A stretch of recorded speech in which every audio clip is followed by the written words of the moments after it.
Welcome to the Learning Pines YouTube. We hope this video helps. You begin by preparing both devices. Install and open Airscreen on the receiver and make sure your phone, tablet, or laptop is on the same Wi-Fi. Once done, grant the app permissions it requests so discovery works. You should see the receiver name and available protocols like AirPlay or Cast listed. Keep that visible. Now on your sending device, open the native casting or screen mirroring control. You'll use it in the next step to select this receiver.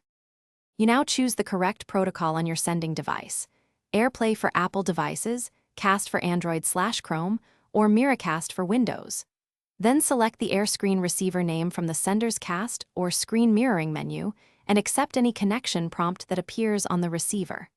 Once connected, make sure audio routing and display orientation are correct.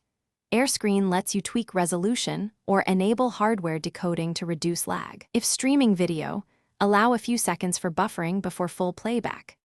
To finish, stop casting from your phone or computer and close Airscreen if you're done.